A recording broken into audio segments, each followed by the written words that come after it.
अस्सलाम वालेकुम and good morning to everyone. आज हम CCU 3.1 के चैप्टर 10 में और इसका जो पेज 4 में variable parameters, current and polarity और इक्विपमेंट एंड इंस्ट्रूमेंट की इंस्पेक्शन और इलेक्ट्रोड के हवाले से जिन इलेक्ट्रोड को बेक करने की ज़रूरत होती है और किन इलेक्ट्रोड को बेक करने की ज़रूरत नहीं होती, और जिन इलेक्ट्रोड को बेक किया जाता है इन इलेक्ट्रोड का बेकिंग टेम्परेचर और होल्डिंग टेम्परेचर, और जिन इलेक्ट्रोड को बेक किया जाता है उन इलेक्ट्रोड का बेकिंग टेम्परेचर और होल्डिंग टेम्परेचर, और वेल्डर को इलेक्ट्रोड इशू करते वक्त कितना टेम्परेचर होना चाहिए, ये इंफॉर्मेशन आज हम 10.4 में डिस्कस करने वाले हैं। तो लेट स्टार्ट। सबसे पहले हम जितने भी इसके जो वेरिएबल पैरामीटर हैं, सबसे पहले इसका जो नंबर 1 में वोल्टेज पे डिस्कस करते हैं। DOCV, जिसका full form open circuit voltage है, is the voltage required to initiate or reignite the electric arc and will change with the type of the electrode being used। यहाँ तक हम इसको देखते हैं। और OCV, जिसका full form open circuit voltage है, इसे आर्क को जो है वो स्टार्ट करने के लिए, उसे इनिशिएट करने के लिए यूज़ करते हैं। And will change with the type of the electrode being used.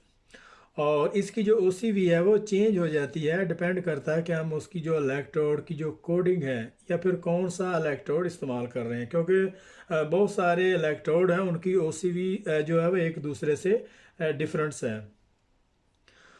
तो यहाँ से अभी हम इसको देखते हैं। Most basic coded electrodes require an OCV of 70-90 voltage while most रोटाइल electrodes require 50 voltage. यहाँ तक इसको देखते हैं। और जो मोस्ट जो बेसिक कोडेड इलेक्ट्रोड हैं उसमें जो OCV 70 से 90 वोल्टेज होती है, लेकिन जो रोटाइल इलेक्ट्रोड हैं उनकी जो OCV, उनके जो वोल्टेज हैं वो 50 OCV उनमें होती है। लेकिन जो मोस्ट रिटाइल इलेक्ट्रोड्स हैं उनकी OCV जो है 50 वोल्टेज तक होती है। यहाँ से अभी हम इसको देखते हैं। The arc voltage of the welding process is measured as close to the arc as possible। यहाँ तक। और MMA वेल्डिंग प्रोसेस में इसका जो आर्क वोल्टेज है उसको जो है वो क्लोज टू द आर्क के जो है वो उसको मेजर किया जाता है। जहाँ से जिस एरिया में वेल्डिंग हो रही होती है वहाँ से क्लोज से इसका जो है वो आर्क वोल्टेज को जो है वो मेजर करते हैं। और अगर हम अम्पेयर की बात करें तो अम्पेयर जो है वो जब मेजर किए जाते हैं इलेक्ट्रिकल सर्किट या जो केबल है वहाँ से उसके जो अम्पेयर को चेक किया जाता है।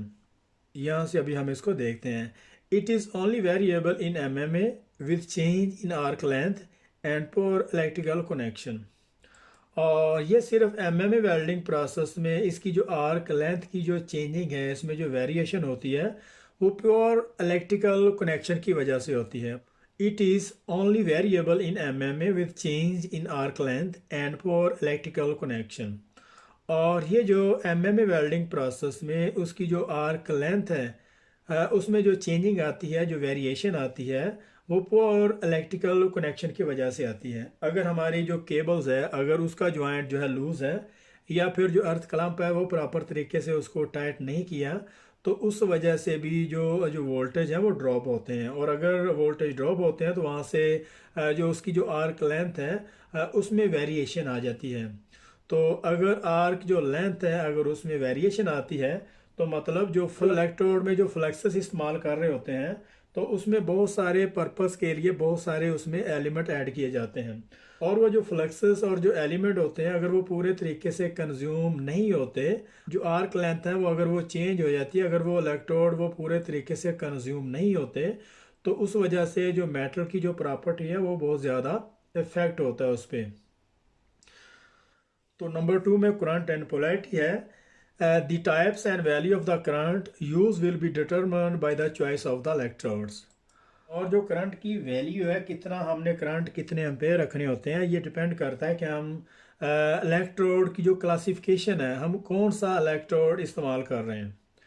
फॉर एग्जांपल अगर हम स्टेनलेस स्टील के इलेक्ट्रोड इस्तेमाल कर रहे हैं तो उसमें जो एम्पेयर है उसके जो करंट है बहुत ज़्यादा जो है वो कम इस्तेमाल होते हैं। और इसके अलावा अगर हम 17-18 के इलेक्ट्रोड जो कार्बन स्टील के इलेक्ट्रोड होते हैं अगर उसको यूज़ कर रहे होते हैं तो उसमें जो एम्परेज बहुत ज़्यादा स्टेनलेस की निस्बत हाई होता है। और उसके अलावा इलेक्ट्रोड का डायामीटर है, अगर डायामीटर 2 पॉइंट है तो उसमें एम्पेयर जो है वो डिफरेंट इस्तेमाल होंगे। और अगर हम 3.2 के इलेक्ट्रोड इस्तेमाल कर रहे हैं तो डेफिनेटली उसमें जो एम्पेयर है, जो हमारा करंट इस्तेमाल हो रहा होगा, वो डिफरेंट होगा। और इसके अलावा मटेरियल टाइप है, जैसे कि टिटेनियम है, एलुमिनियम है, मैंगनीशियम है, बहुत सारे मेटल टाइप होते हैं, कार्बन स्टील है, स्टेनलेस स्टील है। तो उसी के लिहाज से जो हम एम्पेयर और करंट को सेट करेंगे, क्योंकि डिफरेंट किस्म के जो मेटल हैं उनमें जो करंट और उसमें जो एम्पेयर इस्तेमाल किए जाते हैं वो डिफरेंट यूज़ होते हैं। और अगर मेटल की जो थिकनेस है वही अगर सेम नहीं है, फॉर एग्जांपल 5 मिलीमीटर थिकनेस के जो हम पाइप या प्लेट पे काम कर रहे होते हैं, और तो उसके मुकाबले में अगर हम 20 मिलीमीटर का जो थिकनेस है उस पर काम करेंगे तो डेफिनेटली वहाँ पे जो एम्पेयर वो चेंज होंगे। और उसके बाद एंड द वेल्डिंग पोजीशन। तो उसके बाद अगर हमारा बेस मेटल सेम है, उसकी मटेरियल टाइप भी सेम है, उसकी थिकनेस भी सेम है, तो इलेक्ट्रोड की जो क्लासिफिकेशन है और उसका जो डायामीटर है, अगर सब कुछ सेम है तो फिर जो वेल्डिंग पोजीशन पे जो है वो करंट में वेरिएशन होगी। तो अगर हम वर्टिकल पोजीशन में काम कर रहे हैं तो उसमें जो है वो करंट एम्पेयर जो है वो डिफरेंट होंगे। अगर हम ओवरहेड या फ्लैट पोजीशन में होंगे तो वहाँ पे जो करंट हमारा वो वहाँ पे करंट जो है वो डिफरेंट होगा। तो उसके बाद इलेक्ट्रोड्स एंड पोलैरिटी है is generally determined by the operation surfacing joining and the type of the electrodes electrode coating being used. यहाँ तक इसको देखते हैं। तो यहाँ पे वो ये कह रहा है कि जो इलेक्ट्रोड की जो पोलैरिटी है वो डिटरमिन करता है, वो डिपेंड करता है कि हम कौन सा वर्क कर रहे हैं, कौन से ऑपरेशन पे काम कर रहे हैं। तो उसकी जो surface joining and the type of the electrodes electrode coating being used. तो अगर हम सरफेसिंग कर रहे हैं, सरफेसिंग की जो ज्वाइनिंग कर रहे हैं, जैसे कि जिसे क्लैडिंग भी कहते हैं, बहुत सारे मेटल जिसकी थिकनेस को इंक्रीज करने के लिए जो सरफेसिंग है, जिसको क्लैडिंग भी कहते हैं, उस पर की जाती हैं। तो एक वजह ये भी हो सकती है। और उसके अलावा हम जो पोलैरिटी चेंज करने की वजह ये है कि हम कौन सा इलेक्ट्रोड और उसमें जो फ्लक्स कोडिंग कौन सी इस्तेमाल कर रहे हैं। Most surfacing and non ferrous alloy require DC negative for the correct deposition. यहाँ तक इसको देखते हैं।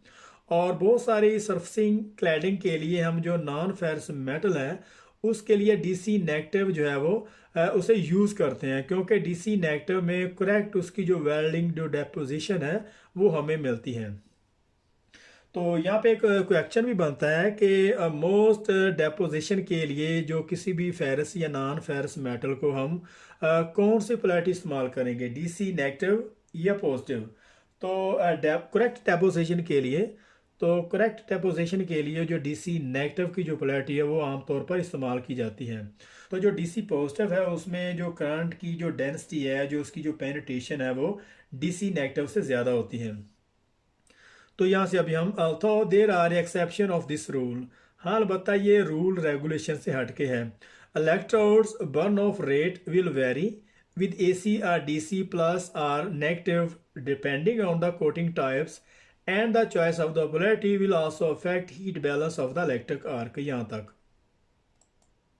तो इलेक्ट्रोड्स के कंज्यूम और बर्न होने की जो रेशियो है वो AC DC अगर नेगेटिव या पॉजिटिव पोल पे अगर हम काम कर रहे हैं तो उस पर ये डिपेंड करती है।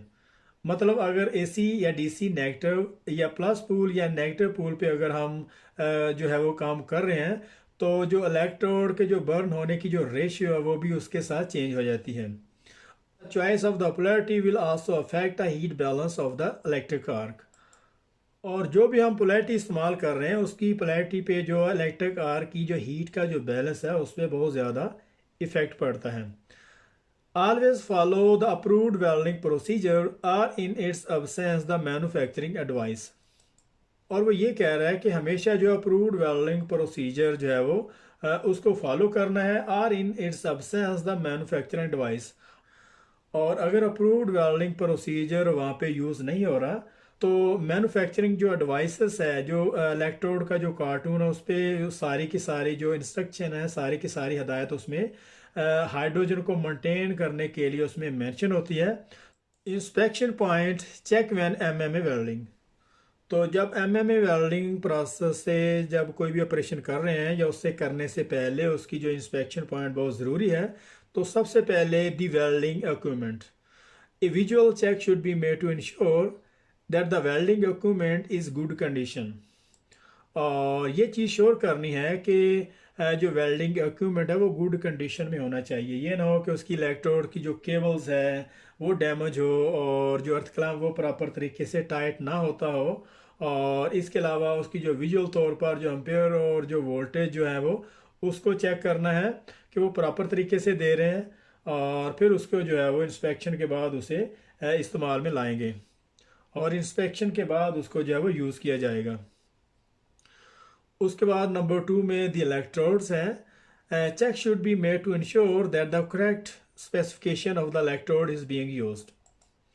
और इस चीज़ को श्योर करना है कि हम जो भी इलेक्ट्रोड इस्तेमाल कर रहे हैं वो WPS के मुताबिक इस्तेमाल हो रहे हैं।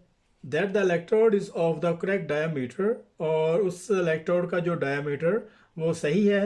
And that the flux coating is in good condition, and that the flux coating is in good conditions. और जो इलेक्ट्रोड्स हैं और जो फ्लक्स हैं वो अच्छी कंडीशन में है। ये ना हो कि वो उनकी जो फ्लक्स है वो डैमेज हो और उसमें क्रैक्स चिप्स हो और उसकी जो कोर वायर है उसमें रस्ट वगैरह हो। तो इस तरह नहीं होना चाहिए। और इसके अलावा उसका जो करेक्ट डायमीटर होना चाहिए इलेक्ट्रोड्स का अकॉर्डिंग टू WPS के मुताबिक। A check should be made to ensure that any basic coated electrode being used has been pre-baked to that specified in the welding procedure। और इस चीज़ को श्योर करना है कि जो भी हम बेसिक कोटेड इलेक्ट्रोड इस्तेमाल कर रहे हैं उनको प्रॉपर तरीके से जो स्पेसिफाइड जो वेल्डिंग प्रोसीजर में मेंशन होता है उसके मुताबिक हमने उनको प्री बेक्ड किया है। A generally pre use treatment for the basic coated electrode would typically be. और आमतौर पर जो बेसिक कोटेड इलेक्ट्रोड हैं उनको जो उनको हीट ट्रीटमेंट किया जाता है वो आमतौर पर इस तरह से होते हैं। तो सबसे पहले जब हम इलेक्ट्रोड को कार्टून या उसकी पैकिंग से निकालते हैं तो उनको 350 सेंटीग्रेड पे उनको जो है बेक किया जाता है।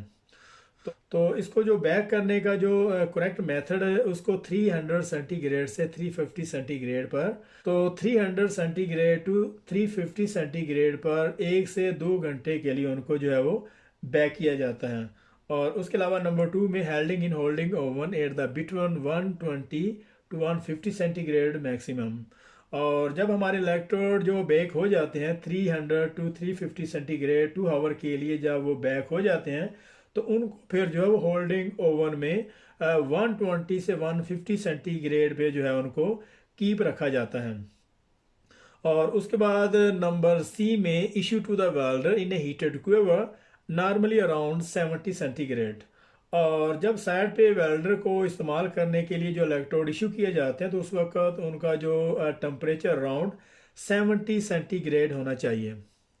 यहाँ से अभी हम इसको देखते हैं। Vacuum packed pre baked electrode do not need to undergo this pre baking treatment but only if the vacuum seal is observe to be broken at the point of opening by the inspector. यहाँ तक इसको देखते हैं। Vacuum packed pre baked electrode do not need to undergo this pre baking treatment but only if the vacuum seal is observed to be broken at the point of opening by the inspector। और वो ये कह रहा है कि जो vacuum packed pre backed electrodes हैं उनको जो है वो प्री हीट करने की उनको बैकिंग करने की ज़रूरत नहीं होती।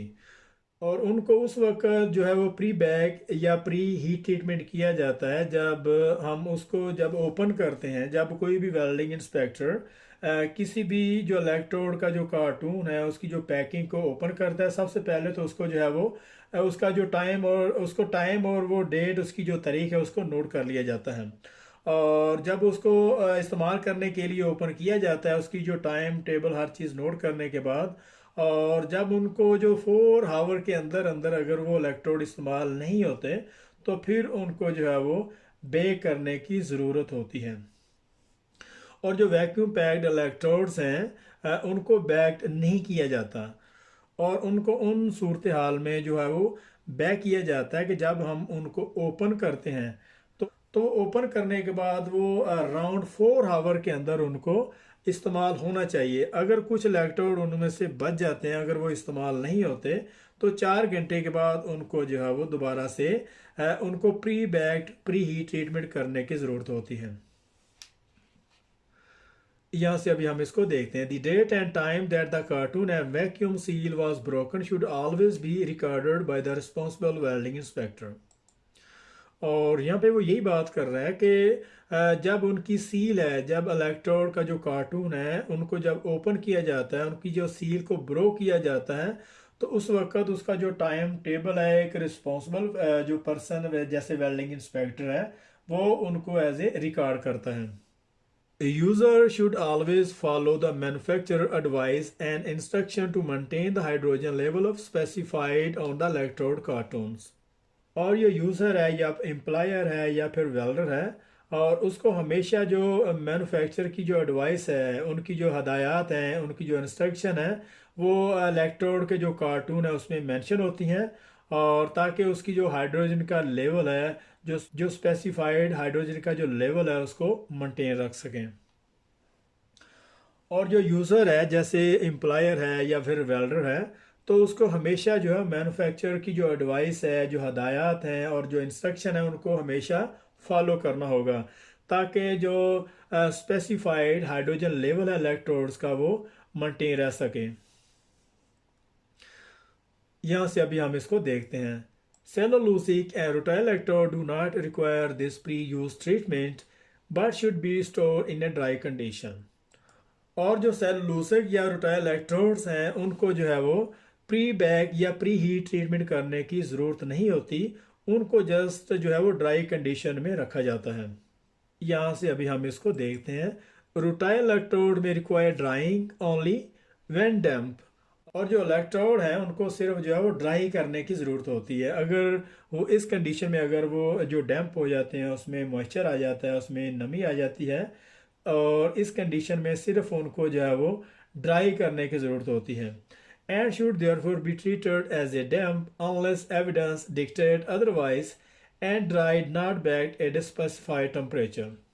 And damp unless evidence dictates otherwise and dried not baked at a specified temperature.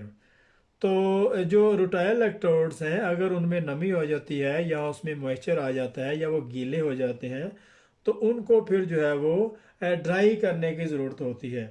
उनको जो है वो स्पेसिफाइड टेम्परेचर, जैसे कि हम बेसिक ऑर्डर इलेक्ट्रोड, उनको एक स्पेसिफाइड टेम्परेचर पे उनको बैक करते हैं, या फिर उनको जो है वो इसी तरीके से हम जो है वो रुटाइल इलेक्ट्रोड को जो बैक नहीं करेंगे। यहाँ पे उन्होंने जो नॉट बैक जो है वो सिर्फ इलेक्ट्रोड जो रुटाइल इलेक्ट्रोड्स हैं उनके मतलब जहाँ पे उन्होंने कहा है, पे उसने रुटाइल इलेक्ट्रोड के मतलब कहा है, स्पेशली यहाँ पे उसने मार्क किया है, वो हाईलाइट किया है उसको, कि इनको प्री बैक नहीं करेंगे। अगर ये डैम्प हो जाते हैं, इनमें मॉइस्चर आ जाता है, नमी आ जाती है, तो इनको फिर हम प्री बैक्ड या प्री हीट नहीं करेंगे, इनको सिर्फ जो है वो ड्राई करेंगे। इनको सिर्फ ड्राई करने की ज़रूरत होगी। तो यहाँ पे हमारा 10.4 का चैप्टर यहाँ पे ख़त्म हो रहा है। तो मिलते हैं नेक्स्ट पेज में, तब तक के लिए अल्लाह हाफिज़।